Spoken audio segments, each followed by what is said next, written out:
Semangat pagi, salam sejahtera buat kita semuanya. Pada kesempatan hari ini kita lanjutkan dalam pembelajaran biologi, yaitu bab baru, yaitu bab yang mempelajari tentang virus. Bila kita mendengar virus, berarti kita teringat terhadap penyakit COVID-19. Adalah penyakit gangguan pernapasan yang disebabkan oleh virus corona yang bentuknya bulat. Nah, penyakit COVID ini melanda dunia sehingga disebut dengan penyakit pandemik yang memakan jutaan korban, sehingga kita harus lebih waspada terhadap penyakit COVID-19. Nah, sekarang kita ingin mau mempelajari bagaimana virus tersebut. Pada awalnya kita mempelajari sejarah penemuan virus. Pertama kali si Adolf Meyer 1883. Beliau pertama sekali mengamati suatu masalah, yaitu berkecak kuning yang dikenal dengan mozaik pada daun tembakau. Tanaman yang sehat menjadi sakit setelah disemprotkan ekstrak daun mozaik. Penyebab penyakit ini tidak dapat diamati dengan mikroskop biasa. Maka Adolf Meyer menduga penyebabnya itu adalah bakteri yang lebih kecil. Jadi beliau belum mengungkapkan istilah virus, masih disebut bakteri berukuran lebih kecil. Nah, seperti inilah gambar daun tembakau yang diserang oleh mozaik atau diserang oleh virus, sehingga tampak gambar bercak-bercak kuning pada daun tembakau. Yang kedua adalah Dmitri Ivanovsky 1892. Ekstrak patogen disaring dengan penyaring bakteri. Dipastikan ekstraknya tidak mengandung bakteri. Ditularkan ke tanaman yang sehat, maka tanaman tembakau tersebut menjadi sakit. Maka beliau menduga hal ini disebabkan oleh bakteri patogenik yang ukurannya lebih kecil. Lalu yang ketiga, Martinus Beijering 1897. Beliau melakukan suatu percobaan di mana ekstrak patogen tidak dapat dibiarkan pada media bakteri atau jeli. Pada umumnya, jeli ini merupakan media untuk perkembangbiakan pada bakteri. Ekstrak patogen tersebut diberi alkohol, lalu patogen tersebut tidak mengalami perubahan atau dalam arti tetap aktif. Beliau menduga partikel jauh lebih kecil dan sederhana. Lalu yang keempat adalah Wendell Stanley 1935. Beliau berhasil mengkristalkan partikel patogen dengan cara melakukan putaran atau dengan menggunakan alat sentrifuge yang menyebabkan patogen tersebut mengkristal. Lalu dia memberi istilah tobacco mosaic virus. Artinya, patogen tersebut merupakan partikel yang dapat dikristalkan. Sel hidup apapun tidak dapat dikristalkan. Sementara tobacco mosaic virus adalah suatu patogen yang unik dibandingkan bakteri pada umumnya. Nah, sekarang kita memperhatikan bagaimana ciri-ciri tubuh virus. Virus memiliki ukuran 20-300 nanometer dengan catatan 1 nanometer sama dengan 1/1 juta milimeter. Jadi kita bayangkan ukuran virus adalah sangat kecil sehingga tidak bisa diamati dengan mikroskop biasa. Nah, untuk mengamatinya dengan menggunakan mikroskop elektron. Bentuk virus bervariasi, ada yang bentuk batang, bulat, oval, filamen atau benang, polihedral, banyak segi, atau bentuknya ada yang seperti huruf T. Struktur tubuh dikenal dengan aseluler, artinya virus itu bukan sel. Kenapa dia itu bukan sel? Karena tidak menggambarkan ciri-ciri seperti sel umumnya. Namun virus pada tubuhnya mengandung asam nukleat, baik itu DNA maupun RNA. Namun ingat, pada virus dia tidak memiliki dua-duanya, hanya satu, DNA atau RNA, dan dilengkapi dengan kapsid berupa pelindung dari asam nukleatnya. Virus ini disebut dengan metaorganisme. Artinya peralihan antara benda mati dengan makhluk hidup. Bisa dikatakan benda mati, bisa juga dikatakan makhluk hidup. Bacteriophage adalah virus yang bentuknya seperti huruf T, yaitu virus yang menyerang bakteri. Jadi diingat, bacteriophage ini adalah virus yang menyerang bakteri. Pada bagian tubuhnya terdapat kepala, ada leher, dan ekor. Nah, perhatikan gambar virus T atau bacteriophage. Karena ini adalah bagian kepala, bagian leher, dan bagian ekor. Di bagian kepala terdapat kapsid, yaitu melindungi asam nukleatnya berupa DNA. Pada leher adalah di bagian bawah kepalanya, lalu dilanjutkan dengan selubung ekor. Lalu disertai dengan serabut ekor yang mirip seperti kakinya. Lalu ada papan dasar untuk melekatkan diri dan memasukkan asam nukleatnya. Inilah bentuk virus T atau dikenal dengan bacteriophage. Ragam bentuk virus, ada yang bentuknya seperti batang, perhatikan gambarnya ya, mirip seperti batang. Lalu ada polihedral yang banyak sisi. Ya, seperti misalnya adenovirus. Ada bentuk seperti bola, yaitu contohnya HIV yang menyebabkan penyakit AIDS, dan ada influenza. Adalah salah satu penyebab dari penyakit COVID-19.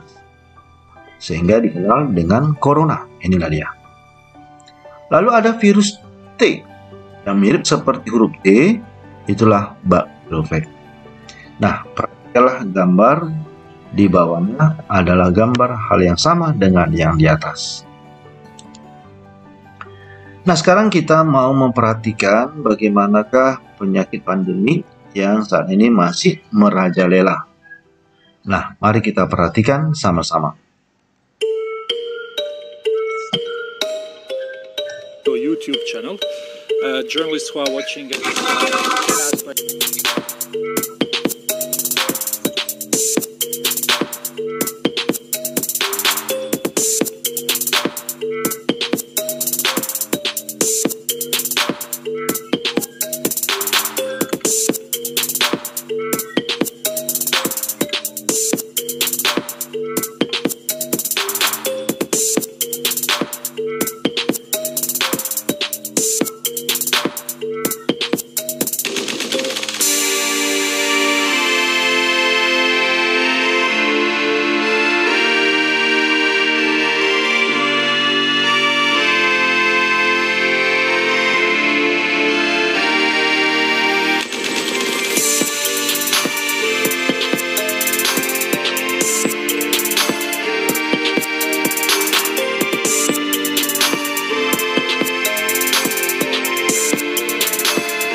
Sekarang kita lanjutkan cara hidup virus.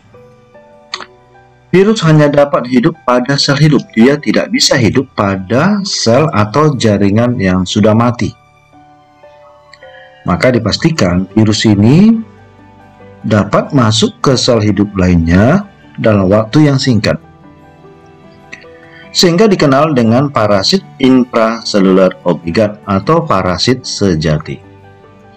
Sel inang adalah monoseluler maupun multiseluler. Virus ini tidak memiliki protoplasma, sehingga dia tidak bisa terpisah dengan sel inang.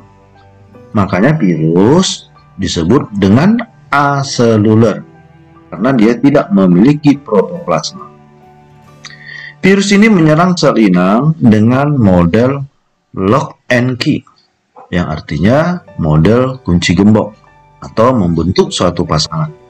Jadi virus ini tidak bisa menyerang sel yang tidak sesuai dengan yang diinginkannya. Nah, sekarang kita perhatikan bagaimana penularan virusnya. Penularan virus baik secara langsung maupun tidak langsung. Kalau secara langsung yaitu lewat udara, air, darah, lendir, dan media lain. Sedangkan secara tak langsung melalui hospes perantara, dan biasanya adalah hewan ataupun tumbuhan. Nah, sekarang bagaimanakah reproduksi virus? Reproduksi virus itu dengan cara replikasi asam nukleat atau memperbanyak mengkopi asam nukleat, sehingga cara reproduksi virus ini menyebabkan virus-virus baru terbentuk dengan cepat. Keberhasilan virus bereproduksi itu bergantung jenis virus dan ketahanan sel inang. Sel inang rendah dengan sistem pertahanan, maka begitu gampang virus memperbanyak diri. Ada 5 tahap. Yang pertama ada fase adsorpsi atau fase penempelan. Virus awalnya menempel pada permukaan sel inang, dan selanjutnya masuk ke fase penetrasi, yaitu masuknya asam nukleat virus ke dalam sel inang. Fase yang ketiga adalah fase sintesis atau fase eklivasi, di mana fase di sini yang melakukan metabolisme adalah sel inang, namun yang mengatur adalah asam nukleat virus. Lalu masuk ke fase pematangan, di mana fase membentuk tubuh virus baru dalam jumlah yang banyak. Ketika sudah terbentuk sempurna virus-virus baru, maka masuklah fase yang terakhir, yaitu fase lisis, yaitu fase penghancuran sel inang, menyebabkan virus-virus baru keluar untuk mencari sel inang baru. Dalam reproduksi virus dikenal dengan siklus litik.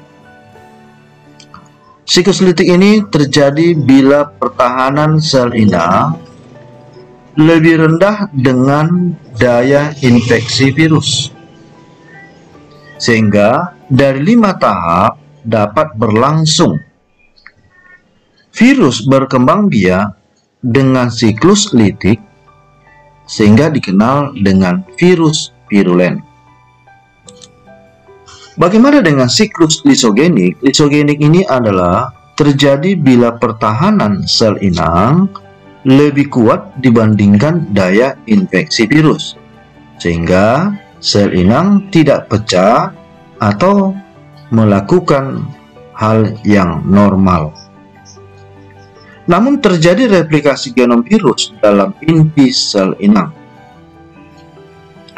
DNA virus tersebut atau DNA fag berinteraksi dalam kromosom sel inang sehingga membentuk profag. Profag ini adalah gabungan antara asam nukleat virus dengan asam nukleat sel inang, yang suatu saat nanti profag ini akan aktif bila pertahanan tubuh sel inang lemah, maka akan kembali ke siklus litik. Virus yang bereproduksi secara lisogenik dan litik inilah yang disebut dengan virus template. Maka bisa dikatakan virus template ini adalah virus yang mampu melakukan dua sekaligus, yaitu siklus lisogenik dengan siklus litik. Nah, sekarang perhatikanlah gabungan antara siklus lisis dengan siklus lisogenik. Awalnya kita lihat dulu siklus lisis, di mana awalnya adalah fase pertama yaitu adsorpsi. DNA fag atau virus menempel pada permukaan sel inang dan kemudian melakukan infeksi sehingga tampak asam nukleat virus masuk ke dalam sel inang. Selanjutnya, di dalam sel inang terdapat berupa asam nukleat yang nampak seperti cincin atau bulat warna biru. Lalu, asam nukleat virus tersebut mengambil alih metabolisme sel inang sehingga tubuh virus terbentuk dalam cukup banyak dan waktu singkat. Lalu setelah terbentuk virus baru, maka virus ini akan menghancurkan sel inang yaitu di fase lisis, dan kembali virus tersebut untuk menyerang sel inang berikutnya. Itulah siklus lisis. Kalau siklus lisogenik, di mana fase adsorpsi yaitu virus menempel pada permukaan virus, ya, maksudnya DNA virus menempel pada permukaan bakteri. Nah, selanjutnya asam nukleatnya masuk. Setelah itu asam nukleatnya menempel pada permukaan atau asam nukleat dari sel inang. Itulah namanya profag. Dan melakukan metabolisme tetap sel inang sehingga saat berkembang biak sel inang yaitu dengan cara pembelahan sel, hasil pembelahannya tetap mengandung asam nukleat virus. Begitu seterusnya. Namun, suatu ketika jika daya tahan tubuh sel inang ini lemah, maka profag akan mengambil alih, melakukan metabolisme, dan siap memasuki daur litik untuk menghancurkan sel inang. Jadi dengan demikian tampak sudah apa perbedaan siklus lisis dengan siklus lisogenik. Kapankah lisogenik ini? Ketika sel inang lebih kuat daya tahan tubuh dan tahan selnya daripada virus. Kapankah profag akan aktif? Ketika daya tahan tubuh sel inang lemah, atau profag mengalami radiasi, bisa disebabkan oleh sinar yang tinggi atau zat-zat kimia yang menyebabkan profag menjadi aktif dan keluar dan siap untuk menghancurkan. Itulah daur litik dengan daur lisogenik. Nah, sekarang kita perhatikan bagaimanakah tambahan tentang virus. In a lysogenic cycle, viral nucleic acid becomes part of the host cell's chromosome and is replicated with it. Eventually, the virus enters a lytic cycle and kills the host cells. A bacteriophage attaches to a bacterial host cell by locking onto a specific receptor site on the surface of the host cell. The virus then injects its DNA into the host cell.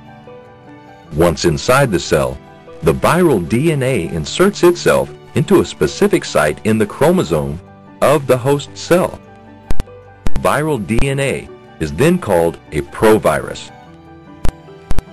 During cell reproduction, the host cell copies the provirus genes along with its own DNA. The provirus is inactive at this time. When the cell divides, both the host genes and the provirus genes are passed on to the two daughter cells. At any time, a provirus may leave the host chromosome and enter a lytic cycle. When this happens, the host cell's DNA is broken down, and new virus parts are produced and assembled. Eventually, the cell ruptures and new virus particles are released. Is a viral reproductive cycle in which a virus takes over all metabolic activities of a cell, replicates itself many times, then destroys the host cell. A bacteriophage attaches to a bacterial host cell by recognizing and locking onto a specific receptor site on the surface of the host cell. The virus then injects its DNA into the host cell. The empty coat remains outside the cell. Inside the cell, the viral DNA breaks down the host cell's DNA. The virus then takes over the total metabolic activities of the host cell. By using the raw materials present in the cell, the viral DNA directs the production of new virus parts. The newly produced viral components are assembled into complete new virus particles. The host cell bursts open and releases 100 to 200 new virus particles. These new particles can begin another cycle by infecting nearby cells. Demikianlah pembelajaran kita tentang virus. Nanti akan kita lanjutkan pembelajaran virus yang berikutnya. Terima kasih. Sampai ketemu kembali.